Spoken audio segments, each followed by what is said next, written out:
Otis, kamusta ang buhay-buhay? Ako lang naman si Otis dyan and welcome sa Otis Creating Memories mga par. So magluluto nga pala ako ng adobo sa ating mga ka-Otis. Asin mga ka-Otis. Na ito nga pala yung baby ko mga par. So ayan, napakasolid ng adobo sa asin yan mga guys.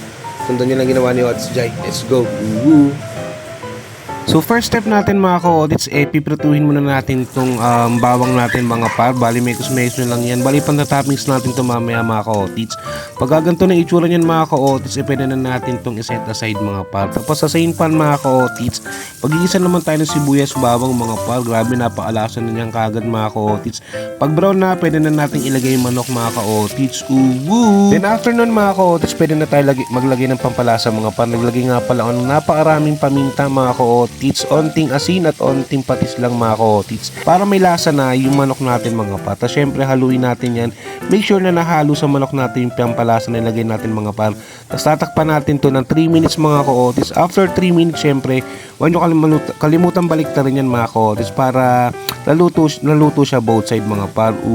Then another 3 minutes mga ka-audits. Kita mo naman, luto-luto na yung manok natin mga ka-audits. Napakasarap nyo, medyo dumikit na yung manok sa kawali natin. So kailangan natin haluin yan mga ka-audits. Tapos after nyan mga ka-audits, naglagay na rin pala ako ng 2 pisong pamintang buo at 2 pisong laurel mga palo. So haluin lang natin yan. Make sure na kumapit yung lasa ng paminta at ng laurel mga ka-audits. Then after nun, maglalagay na tayo ng suka mga ka-audits. Mga kalahating baso nga pala nilagay ko dito mga par. Pero make sure mga ka-audits na once nalagay kayo ng suka, huwag na huwag nyo itong haluin mga par. Kasi kailangan maluto muna siya mga ka-audits. So takpan nyo siya ng ilang minuto mga par. At eto na yan mga ka-audits. Grabe, napakasarap ng dish na ito mga ka-audits. At napaka-basic lang mga par. Pero bago lahat, maglagay na ulit tayo ng pampalasa mga ka-audits. Make sure na tikman nyo mga ka-audits para makapag-adjust kayo. So naglagay ako ng asin, patis at maraming paminta mga par. Then after nun mga ka-audits, titikman na natin itong dish na ito mga ka-audits. Bali mekos-mekos lang natin ng bahagya yan. Tikman natin kung pwede magla-adjust pa ba tayo mga par. Pag goods na mga ka-audits, okay na yun mga par. Pwede nyo nang ilagay yung sibuyas na puti mga ka-audits at yung pinrito natin bawang mga par. Grabe, napaka-solid nito mga ka-audits.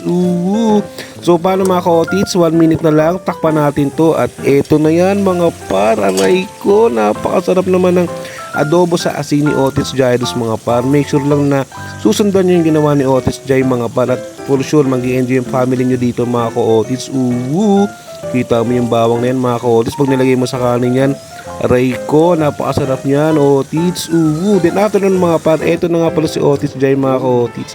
Nagatid na nga pala ako ng bawon mga par. At syempre yun ang reward ko sa pagluluto, sa pagpe-prepare ng bawon sa mga anak ko mga par. So paano? Napaka-solid diba? Hanggang sa muli, paalam!